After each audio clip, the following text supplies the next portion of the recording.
आज मैं आपसे एक बहुत ही अनकंफर्टेबल सवाल पूछना चाहता हूँ। अगर लीडरशिप के सारे रूल्स 2000 साल पहले लिखे जा चुके हैं तो फिर आजकल हम कंफ्यूज क्यों रहते हैं? इफ आई टेल यू, भगवान Shri Ram was not only भगवान but he was the most successful CEO of the history ever seen.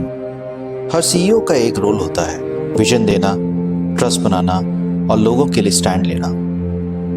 Ayodhya के CEO थे राम और उनका KPI था सिर्फ प्रॉफिट नहीं बल्कि लोगों का विश्वास।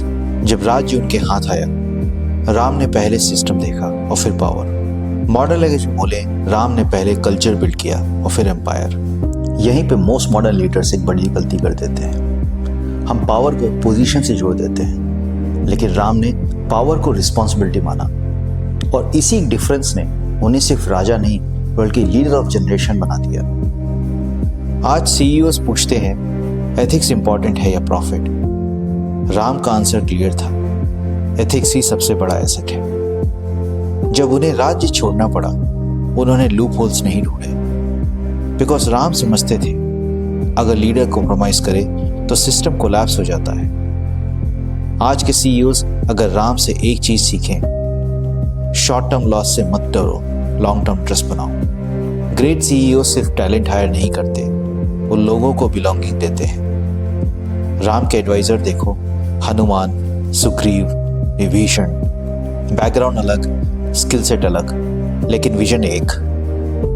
राम ने कभी टाइटल नहीं देखा, इंटेंट देखा। यही वजह है कि उनकी टीम जान देने को तैयार थी।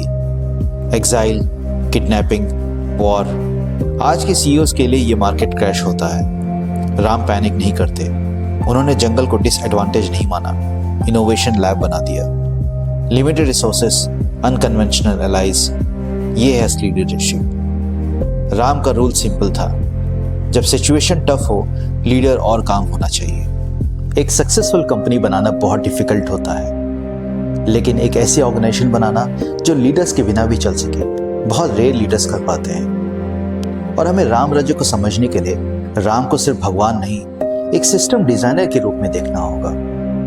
राम राज्य का मतलब सिर्फ गोल्डन एज नहीं, इसका मतलब है सिस्टम इतना स्ट्रांग हो कि लीडर के बिना भी चल सके।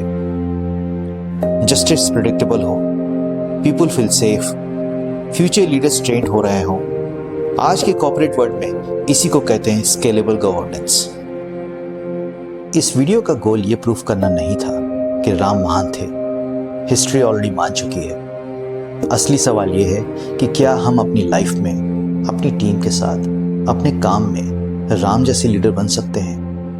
अगर जवाब हाँ है, तो शायद राम राज्य एक किंगडम नहीं बल्कि एक माइंडसेट है। सोचो, आप अपना राम राज्य कहाँ बना रहे हैं? अगर राम आज होते तो शायद वो हमसे यही पूछते, तुम कैसे लीडर बनोगे? अगर आप रील पुराण में पहली बार आए हैं तो इसे सब्सक्राइब करना ना भूलें, क्योंकि यहाँ पर हम एंशिएंट स्टोरीज को मॉडर्न लेंस से डिकोड करते हैं। जय श्री राम।